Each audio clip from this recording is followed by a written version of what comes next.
Boa noite. Hoje, sexta-feira, mais uma live com um tema muito importante para todos nós, frente à realidade que estamos vivendo da pandemia. Então, nós trouxemos esse tema que é muito pertinente, né? E trouxemos assim um convidado super especial, que é o Alejandro. Então já ele vai estar entrando e assim a gente poder dar início. Boa noite, Alejandro, tudo bom? Você pode enviar, sim, agora a sua solicitação, por favor. Alexia Cristina entrou. Boa noite, Alexia, tudo bem? Estou aguardando as pessoas entrarem para assim a gente dar início à nossa live, pois hoje é um dia muito especial, né? Olha, entrou a Ciomara Lopes, que é a mãe do Alejandro, uma pessoa muito especial. Seja bem-vinda, Ciomara. Que honra tê-los aqui. Vamos lá.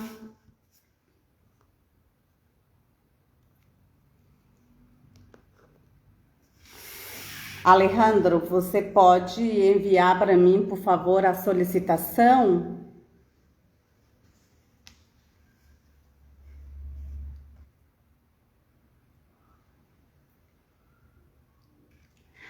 Gente, hoje nós temos o tema da live é sobre o jogo político e econômico por trás da vacina. Por quê? O que está acontecendo? A corrida para Almeida Delmiro, boa noite, do Rio Grande do Norte, seja bem-vindo. A corrida para obter a vacina contra o Covid-19 avança a toda velocidade, né? Então a gente sabe que potências como Estados Unidos, China, Rússia, Reino Unido estão testando o poder das suas capacidades científicas, investindo tudo que for necessário para encontrar uma vacina para combater esse vírus. Então, o assunto trazido hoje é de suma importância, saber o que há por trás. Ciomara, linda, maravilhosa. O que há por trás de tudo isso, né? Qual é o jogo que se joga quando se vive uma pandemia e onde os países ou eles entram em acordo, ou para a gente entender que guerra é essa, que competição é essa entre os países, o que está acontecendo, né? Porque é engraçado assim que cada país ele tem sua política e ele tem sua política de como administrar os recursos para poder enfrentar uma pandemia. E aí é onde a gente pode entender muita coisa mal resolvidas que a gente vivencia no nosso dia a dia e para poder a gente entender o que está acontecendo, né? Quais são os interesses dos países e especialmente dos nossos países, né? Onde nós moramos e sentimos como é a realidade, né? Boa noite, Milane, boa noite, sejam bem-vindos. Itamara, Vitor, minha querida, estou aqui, mas não sei como te enviar o pedido. Entendi. Só um minuto. Alexia, você poderia fazer esse favor pra gente? Alexia, me ajuda a colocar o Alejandro dentro da live, por favor? Um momento, Alejandro. Já a gente vai resolver essa questão.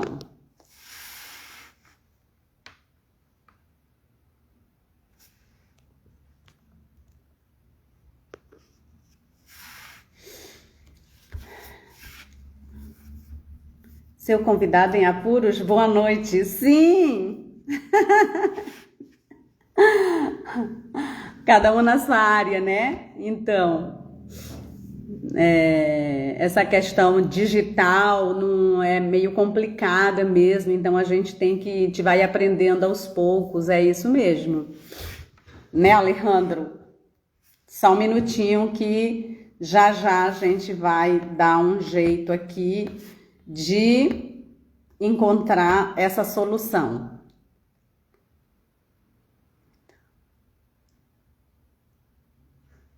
Só um minutinho que já já a gente vai.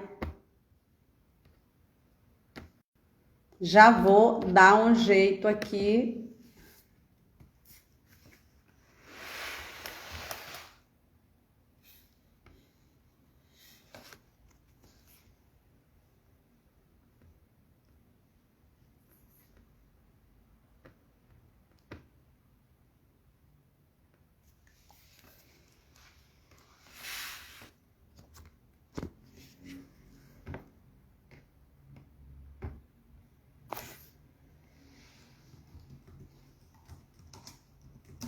Só um minuto, gente.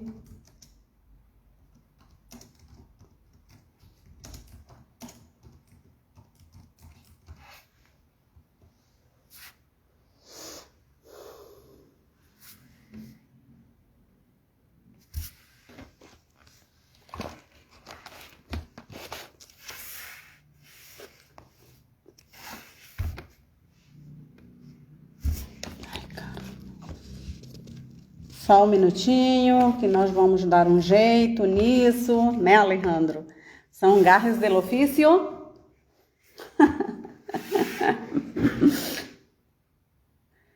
Olha, a Itamara tá falando, Victor, sai e entra de novo, daí aparecerá para solicitar e participar. Então, Alejandro, você sai e você entra de novo, e logo que aqui onde estão as mensagens vai aparecer, logo que você entrar para você solicitar, e você clica. Tenta aí, por favor. Pau Guerra, boa noite, todos sejam muito bem-vindos. Você entendeu, Alejandro? Para você sair e voltar. E aí vai aparecer, aí logo que você entrar, vai aparecer uma frase se você quer participar. Aí você manda o convite, tudo bem? Joyce, bem, minha blogueirinha do coração. Buenas tardes, Pau Guerra. Ó, Pau Guerrero. Buenas tardes. Amigos de Colombia, sean todos bienvenidos. Es un honor tenerlos aquí. Y Alejandro, es un honor para mí grande tener los quiero mucho a Alejandro y a su familia. Son personas muy queridas, los mantenemos dentro del corazón. Buenos recuerdos, seguro guardados en el corazón. Gracias. Vamos... Alejandro, você entendeu? Você sai e você entra. E aí, quando você entrar, vai aparecer a mensagem para você solicitar. Por favor.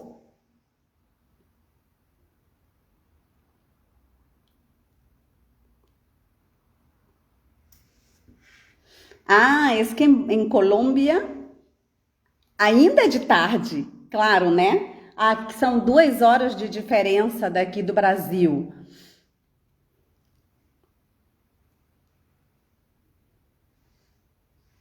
Né? São 2 horas de diferença daqui. Gente, nós estamos aqui, eu tô aqui em São Paulo, no litoral, e nós estamos no outono e já começa a fazer um frio.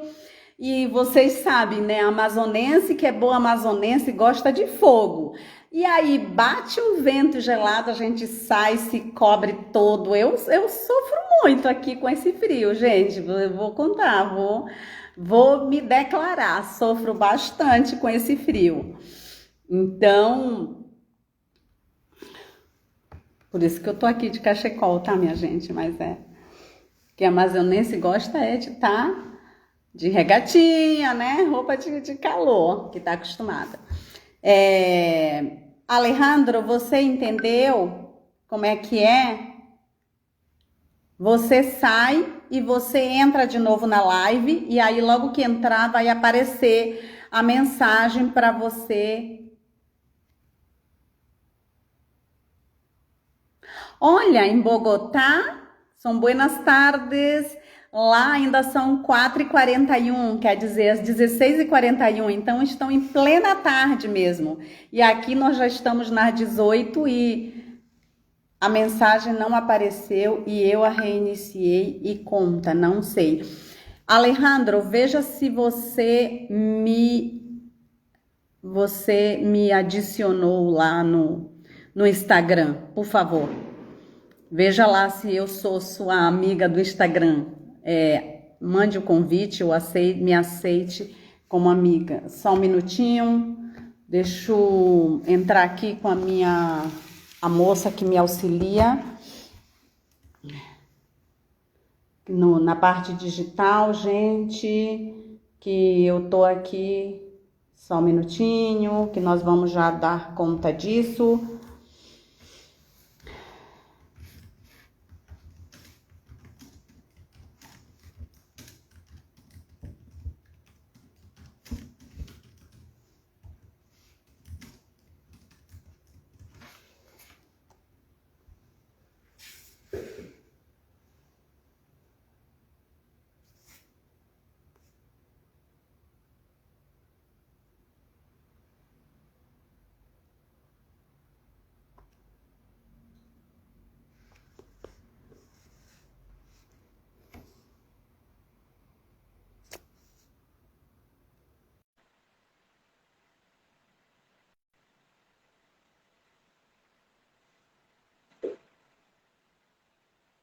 Alejandro, eu acabei de te enviar.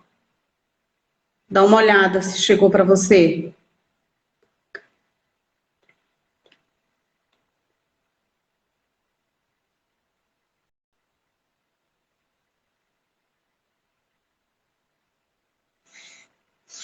Alejandro, tem uma câmera aqui onde diz adicionar comentários. Tem uma camarita ao lado que tem um X. Então você clica lá, por favor.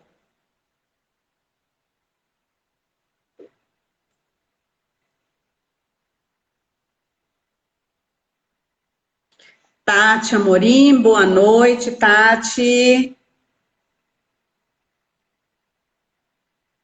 Ellen Prado, Ana Carla Floresta, minha belíssima Ana, mãe do meu neto querido. Sejam todos bem-vindos. Nós estamos com um pequeno contratempo na parte técnica, mas já vamos resolver isso. Alexia, ou você clica no nome dele. Pois é, Alexia, eu estou tentando, mas o nome dele sai apagado, como se eu não conseguisse. Só um minuto, vou tentar de novo. Cadê nosso convidado?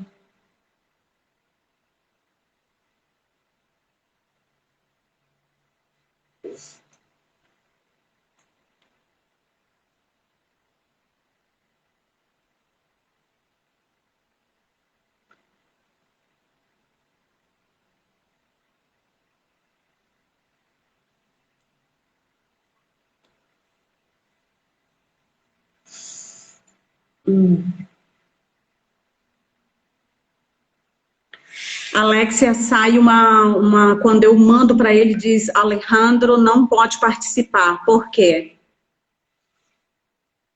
Ah, agora foi. Agora eu entendi. Eu acho que agora deu.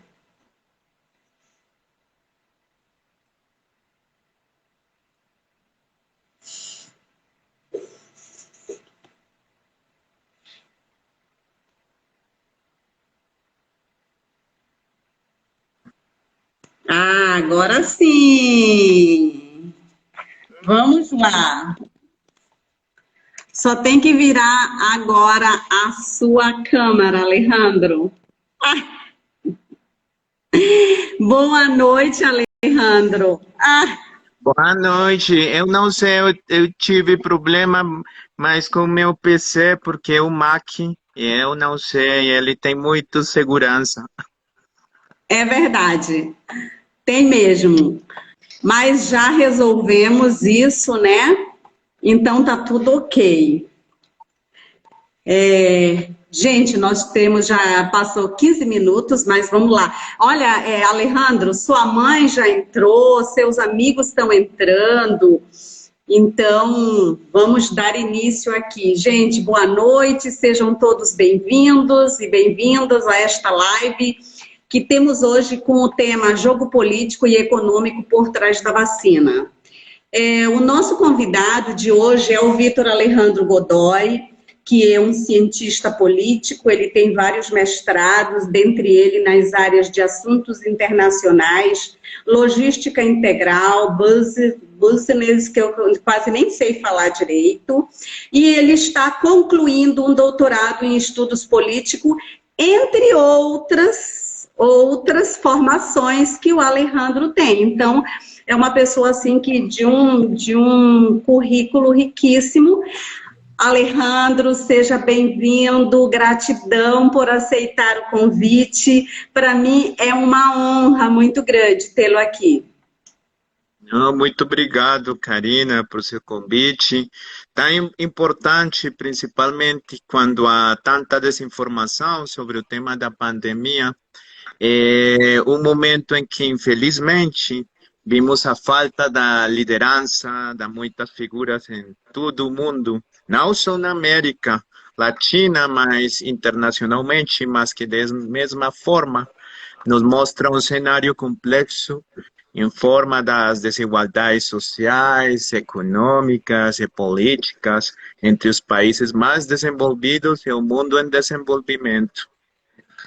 Verdade. E nós aqui, meros mortais, no meio de tudo isso, sem entender muita coisa, né, Alejandro?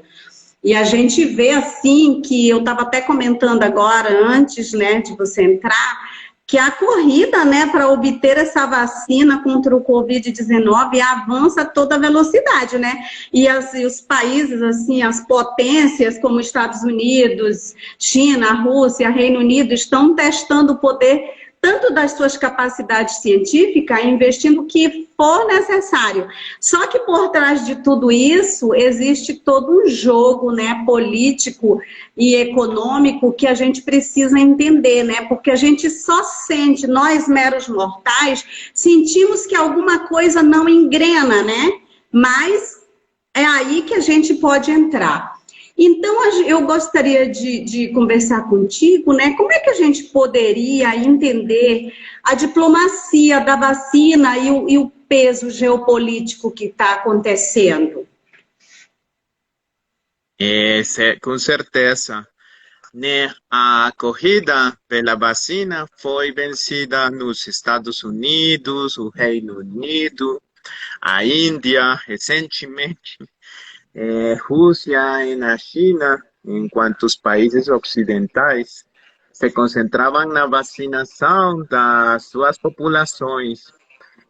Os dois últimos implantarão simultaneamente o que se chamou de a diplomacia na vacinal, a instrumentalização das doses para melhorar as relações internacionais, ao mesmo com uma condição de assumir determinadas posturas. A primeira nação a usá-la foi o gigante asiático, a China. Como você sabe, na China, foi uma esteira da pandemia, na retirada referência à origem dos vírus por líderes mundiais, lembra do Donald Trump? Na verdade, por exemplo, os habitantes dos países europeus se sentissem desconfortáveis com a relação dos seus governos com o país asiático também. É muito simples, mas é muito difícil tu entender neste tema da diplomacia das vacinas, porque o governo chinês foi o primeiro a oferecer lá o mundo que desconfiava de suas ações. Entendi. Então, o que a gente poderia dizer? Que houve uma lacuna entre a aspiração e a distribuição da vacina? É isso? Totalmente, desde o início da crise do Covid-19, os políticos têm nos dito repetidamente que um esforço coletivo será necessário para superar a pandemia. Uma pandemia global precisa das soluções globais. A União Europeia tem que estar no centro da luta, na atenção, na colaboração com certos países da América Latina, mas é muito difícil quando temos são governantes da nossos países, como, por exemplo, no Brasil, ou no Argentina, em Colômbia também. É complicada essa situação, né? A gente sabe que até agora a Índia, a China, a Rússia, em particular, forneceram aos países do sul global, né, grande quantidade de vacinas, né? Aí guiados principalmente por sua política externa e prioridades econômicas. O que eles esperam ganhar com isso? É muito certo. Até agora, na Índia, China, Rússia em particular, forneceram aos países do sul global grandes quantidades das suas vacinas, impulsadas principalmente por sua política externa. O mais importante é por as prioridades econômicas também. Isso é muito evidente na América do Sul, onde a Rússia e a China expandiram muito sua presença nos últimos 20 anos. É muito importante. A vacina russa no Sputnik é uma grande oportunidade para o país refutar a percepção de que só tem petróleo, só tem gás, armas a oferecer na venda do Sputnik 5, portanto, representa um impulso considerável para o prestígio político e no econômico também da Rússia. E o que a gente pode esperar, assim, digamos, para os próximos meses, né? O mundo deve enfrentar, então, assim, um desafio, né? Porque que eles devem estar, tipo, empreendendo esforços, né, para produzir vacina suficiente para enfrentar a crise, né? E, por outro lado, devem também estabelecer condições de fornecimento que facilitem essa distribuição segura e justa, né? Sem dúvida, isso seria grande conquista do ponto de vista logístico, mas também é um teste para a gente saber se a promessa de distribuição justa, mesmo globalmente, foi alguma vez considerada seriamente, né?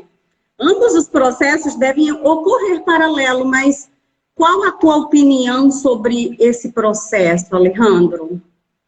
Sim, é muito importante.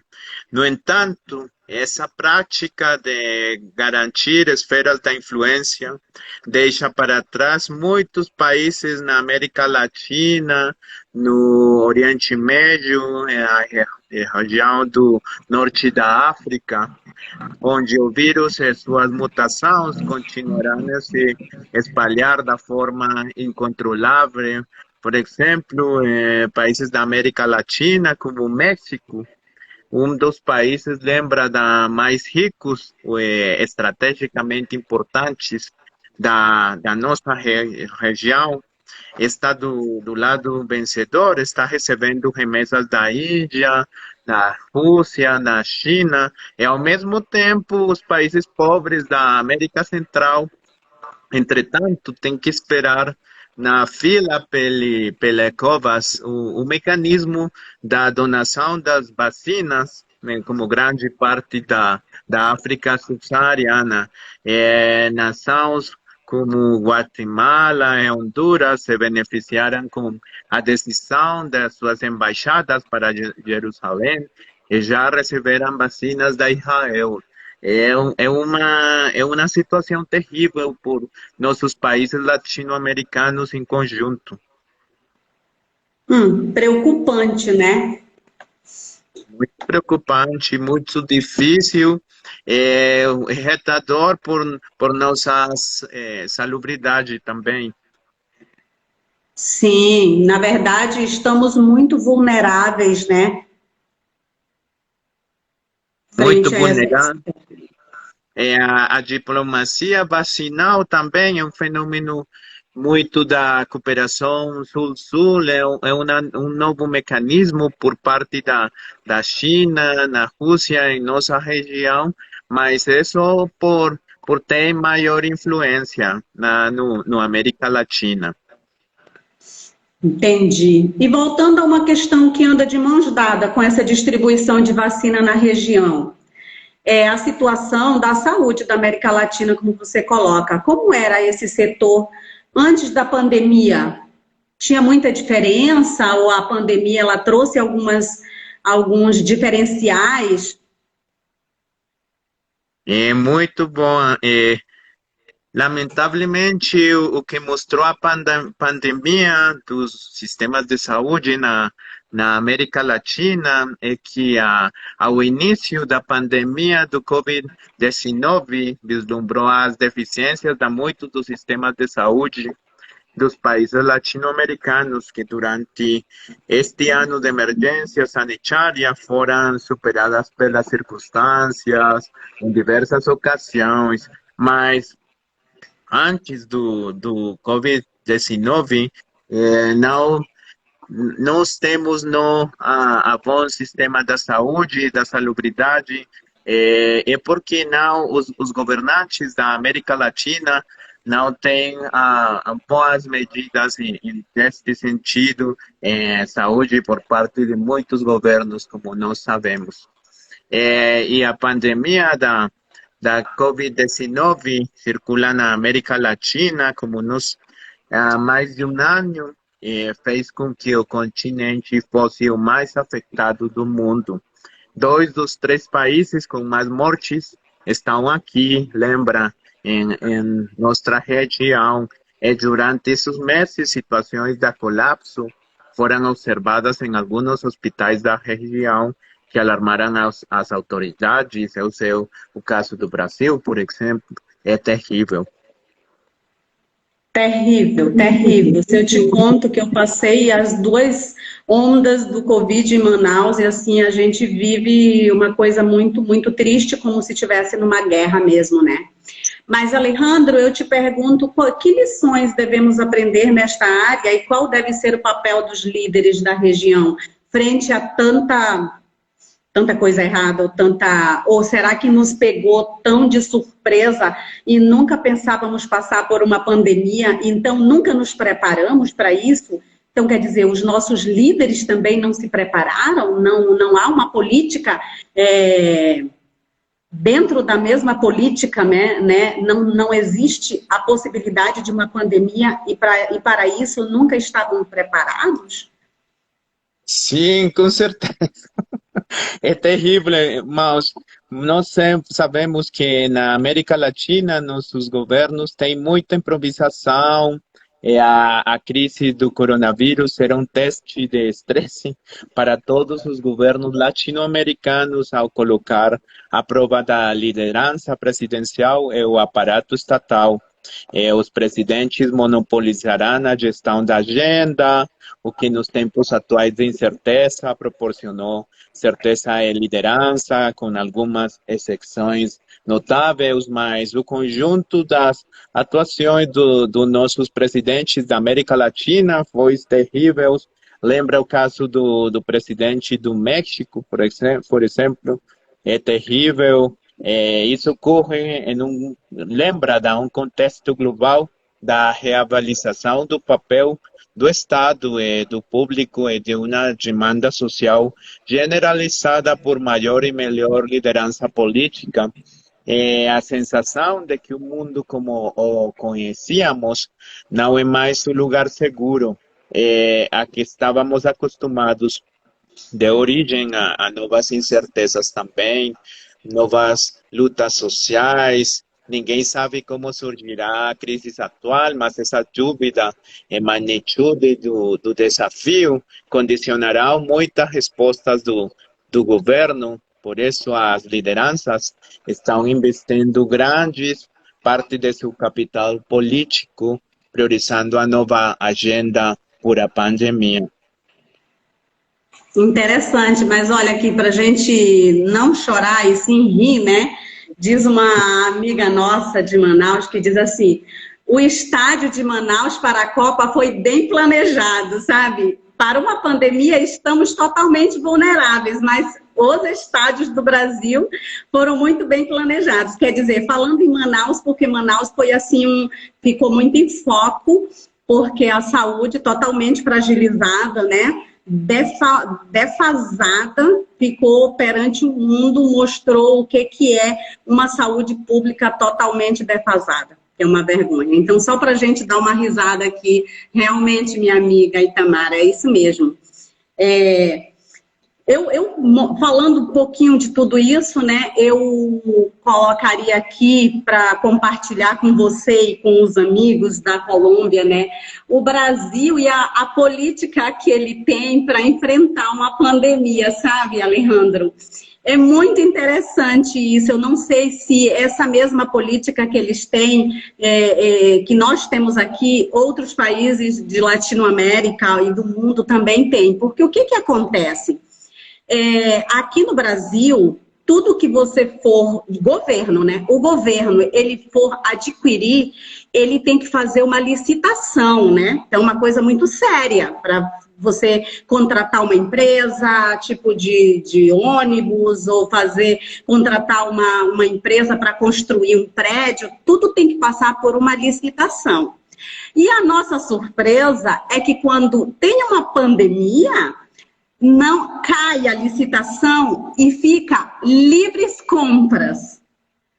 Então, tu imagina que a alegria desses líderes de ter recursos financeiros à mercê, à vontade para fazer compras, e nós vimos isso na pandemia no Brasil, em Manaus, enfim, não sei, em outros países, onde superfaturamentos de oxigênio e enfim, tudo que era necessário para a saúde foi superfaturado, foi comprado exagerado, compraram o que não precisavam. Por quê? Porque não há uma licitação, eles podem comprar o que eles quiserem. Então, eu te pergunto, essa política existe em Latinoamérica ou é mais própria aqui do Brasil?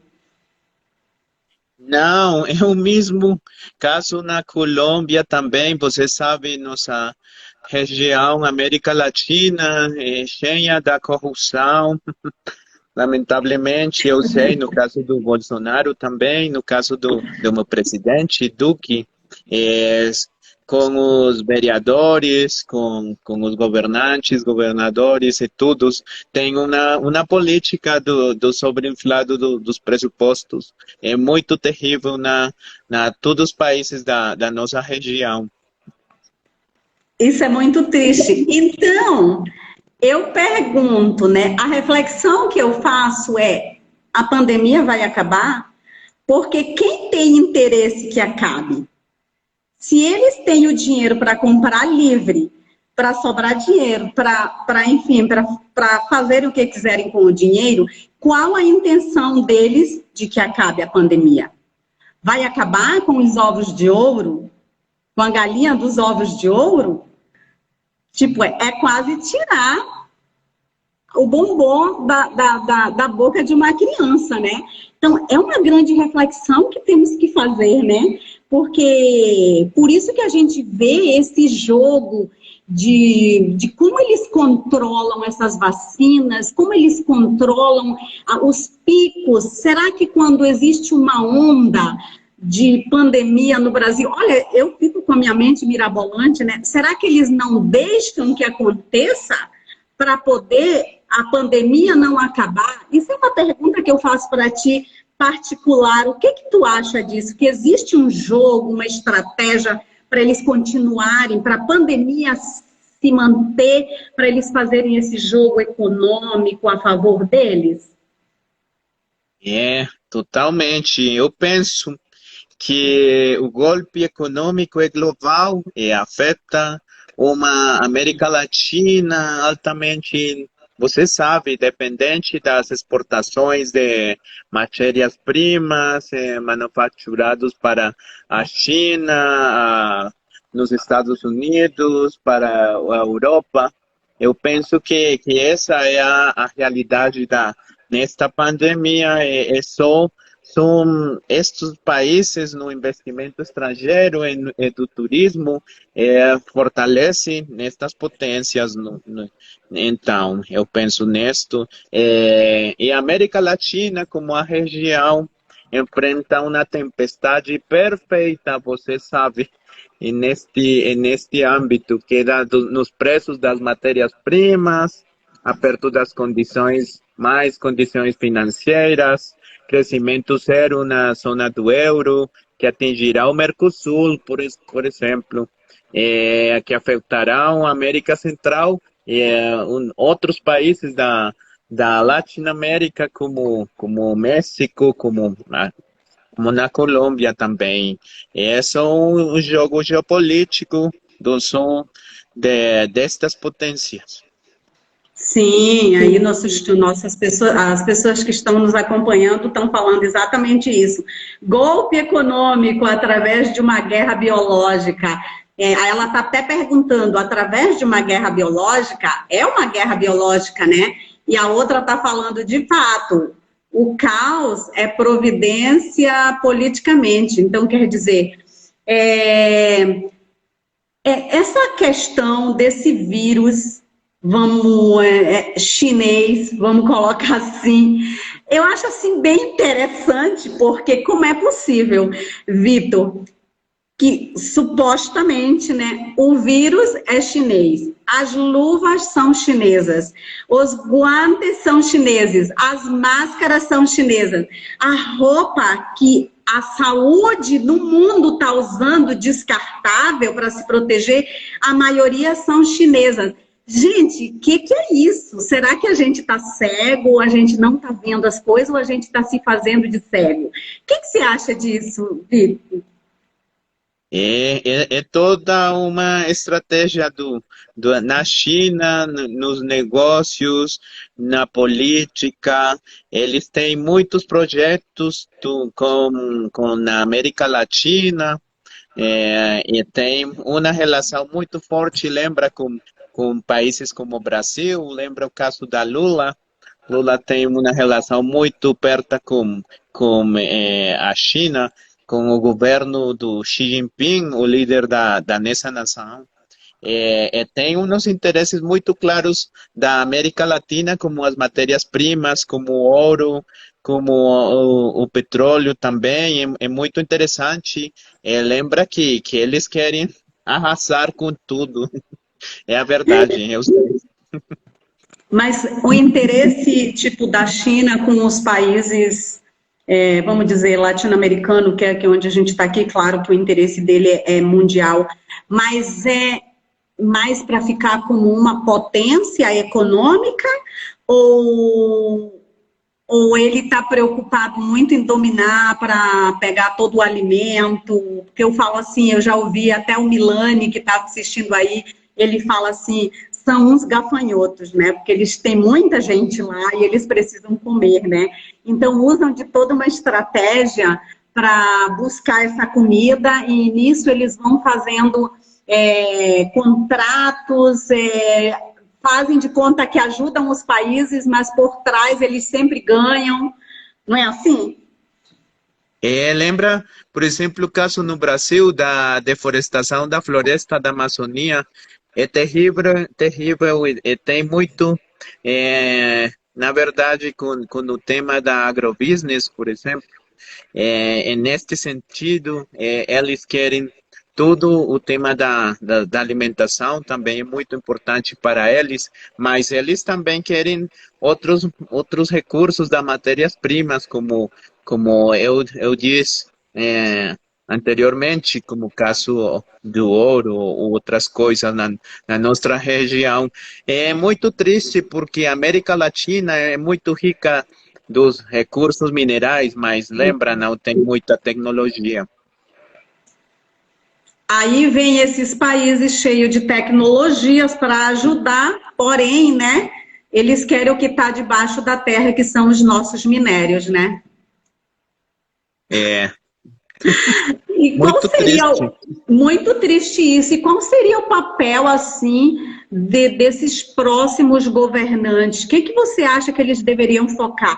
Por que, que eu te pergunto isso? Porque daqui a pouco nós temos eleições, né? E a gente tem que focar em alguém que tenha uma visão de proteger o país, de não estar vulnerável a fazer contratos com certos países que vão vir explorar mesmo, né? O que, que você acha?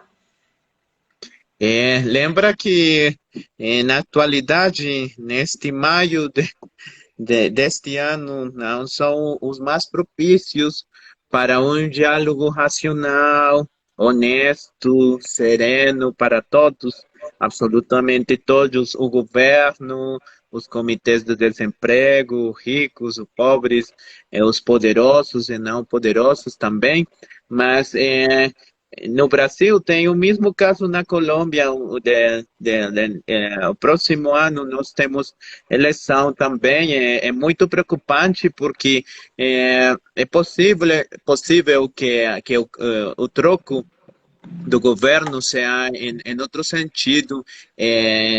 Não sabemos que pode passar o futuro, mas perto, mas é muito difícil porque é a verdade, a China, a Rússia tem muito poder na economia e eles vai querer uma negociação muito diferente porque nossos países na América Latina são vulneráveis neste tempo do desemprego. E qual seria, assim, tipo, a solução? É porque eu não consigo ver como que os governos poderiam chegar num acordo que os nossos países se beneficiariam. Vamos. É muito triste porque você sabe, o principal problema na América Latina é não econômico, é do problema da ideologia ou de direita ou de esquerda. É você não encontra os pontos do conforto, do acordo. E neste sentido, eu penso desse, é muito importante que da integração total da região, por exemplo, as medidas do Mercosul com outros blocos da integração da nossa região, como a Central América ou outros países como o Chile, como na Colômbia, o Peru, mas você sabe que são umas potências importantes da economia desta região. Penso que isso é mais importante nos falar como uma língua comum em nossos assuntos econômicos, é a verdade. Hum. Alejandro, e voltamos de novo ao tema da vacina, né? É, eu fico pensando aqui, será que quando esses políticos,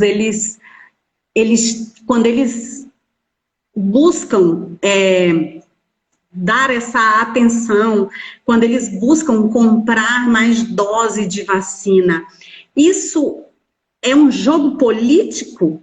Eles estão mais preocupados com isso mesmo ou por uma questão humanitária? Porque o que eu entendo, um país, na hora que ele... Todo mundo está preocupado com isso, mas está tudo tão interligado que um país ele pode se vacinar toda a sua população, mas se tiver um outro país que não foi vacinado, e ele corre o risco de novo de se contaminar. Então, qual é? É uma competição? É um pensamento humanitário? É um jogo político de ganhar eleitores? O que, que você acha disso? É, tem muitos elementos da que você disse anteriormente, eu penso. Umas ocasiões é um jogo político neste sentido, mas eu penso que uma competição é, entre os países nesta região, como os Estados Unidos ou a Canadá, com outras nações da Ásia, como não só a China, também o Japão, também lembra que é uma potência muito importante no mundo nestes dias, mas é uma questão que tem muitos elementos, como os problemas de disseminação do vírus, e lembra que cada vez que nós falamos é uma nova variante do vírus no mundo, é muito interessante em este tema, mas eu penso que no fundo do assunto é um tema monetário. É, né? Então, assim, a gente pode pensar que há um risco, né, que nenhum acordo seja feito nessa questão humanitária. Porém, há uma necessidade também que seja feito, né? Porque se algum país não tiver bem acolhido não é a palavra, mas assim, assistido na saúde pública com respeito à vacina, o mundo continua vulnerável, né? Então, eu fico pensando, se esse acordo humanitário, assim, ele não for alcançado, até quando irá essa pandemia, né? Você acha que essa pandemia vai demorar? Do jeito que você está vendo todo esse processo de competição, de produção de vacina, de matéria-prima, você acha que vai demorar? Desse jogo político? Sim, é muito certo, porque nenhum país está seguro do Covid-19 até que todos os países estejam seguros deste, para afirmar o óbvio. Para superar uma pandemia dessa magnitude, as vacinas devem estar disponíveis de forma rápida, barata e justa também. É um jogo nestas potências do mundo.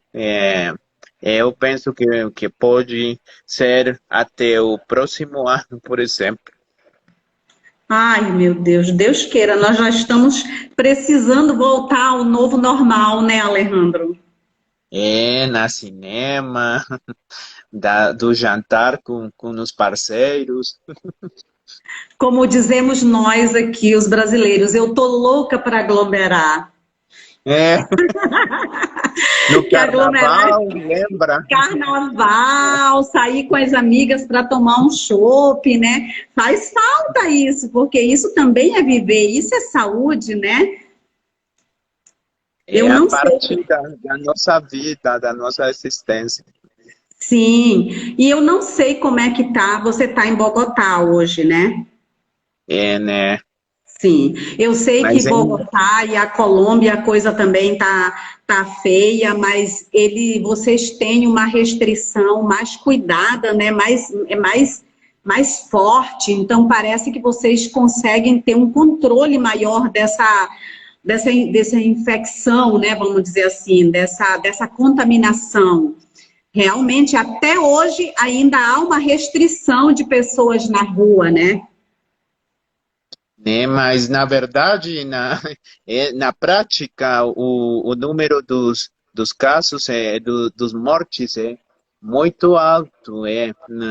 Para um país da população como a Colômbia, é forte. Não é a boa estratégia da saúde, mas você lembra, o autocuidado é muito importante também. Você vê muita gente na rua sem mascarilha, sem nada. Sim, ou com a máscara no queixo, né? É, Eu é até certo. escutei assim uma pessoa falando que usar máscara no queixo. Ai, eu já vou falar besteira, né, Alejandro? Que dizem que usar máscara no queixo é como usar a cueca sem cobrir as coisas, né? Então, tipo assim, né? A É, cueca são los calzoncillos, só para você entender, né? Que tipo, se você não usasse. Mas é bem isso. E aí é uma questão muito de consciência, né? Porque Não tem como obrigar as pessoas a usarem, é uma questão de consciência que você não pode, não é que você vai se contaminar, você pode contaminar o outro. E aí você tem que ter essa consciência de você não contaminar o outro, né? É isso, mas é difícil. Você sabe, a gente, o personal é muito egoísta, por exemplo. É verdade, Alejandro. Ai, Alejandro, olha que papo mais legal. Olha, que informações maravilhosas. Agradeço de coração. Você é uma pessoa nota 10. Eu lancei o meu convite. Alejandro, você aceita fazer uma live comigo, né? E você aceitou. Eu. É Mas muito verdade, prazer para Alejandro, mim, minha uma querida. honra, uma honra. Você sabe que eu tenho maior admiração por você. Sou sua fã, acompanho o seu trabalho, vibro com a sua vitória. Estou sempre atenta. Mas olha, de coração, muito obrigado. Eu gostaria que você fizesse suas considerações finais sobre esse jogo político econômico que existe e de que maneira que a população pode ficar um pouco mais tranquila, Alejandro. Sim, é muito importante. É o essencial ter uma estratégia sistemática de teste, rastreabilidade, acompanhamento dos casos nas fases iniciais da pandemia para conter os surtos, evitar a paralisação da atividade do país, seja Brasil ou na Colômbia ou Chile. Por muito tempo. Da mesma forma, é impredicível uma boa comunicação, lembra? É um grande problema das nossos governantes, boa comunicação. So, neste sentido, uma vez que otimiza a tomada das decisões, dá mais legitimidade e autoridade, as estratégias implementadas melhorando o cumprimento das medidas. Eu penso que é o mais importante. Ai, que então temos que estar bem atentos, né, aos líderes que estão com vontade de ir para o poder, né, para ver se eles também têm uma visão assim clara do que é saúde pública, né? Se eles têm uma visão clara do que é uma pandemia e do que está faltando para melhorar todo esse atendimento e essa assistência à saúde mesmo, né? E então, ó, gratidão, eu estou muito feliz, isso aqui foi uma conversa muito bacana, muito informativa, o assunto muito pertinente para a atualidade, né, para o que estamos vivendo e enfrentando, porque todos estamos enfrentando isso, então a gente não pode fechar os olhos pensando que isso não é problema meu, isso não interessa, porque isso interessa. Eu sou uma formiguinha, mas de formiguinha em formiguinha, cada um vai fazendo o seu papel, tomar consciência do que está acontecendo, tomar consciência de quem são nossos líderes, dos líderes que podem vir daqui a pouco querer o poder. Então, isso é muito importante. Olha, gratidão, gratidão. Estou aqui sempre que você quiser falar alguma coisa a respeito, tanto de qualquer assunto que é dentro da sua área. O espaço aqui é seu, sempre será muito bem-vindo. Muito obrigado, minha querida, e me esqueça por os problemas técnicos que eu tive com meu laptop. Não se preocupe, como eu falo, cada um na sua área. Essa parte digital a gente não é muito bom mesmo. É parte da nova normalidade. Exatamente, que veio para acelerar, né? Ele já vinha, mas veio para acelerar, né? Então, Alejandro, olha, muito obrigada por tudo. Gracias a todos os amigos colombianos que estão acompanhando y que después de que termine la live queda grabada en el Instagram para los que quieran verla por completo y ahí Alejandro también se las puede enviar para que puedan asistir com mais tranquilidade e verla do começo ao fim. E para vocês, amigos do Brasil, muito obrigada por sempre partilhar com a gente este momento, acompanhar o nosso trabalho, sempre estão comigo. Tem gente que é fiel, né? E depois da live gravada, tem muita gente que assiste. Então, sempre gratidão, gratidão por todas as pessoas que estão nos acompanhando. Ciomara, seu pai, ó o coração, ó. Losgeu aqui, sempre uns recuerdos bem carinhosos. Gente, boa noite, muito obrigada. Obrigada, Alejandro. Muito prazer, minha querida. Boa noite para todos. Obrigada.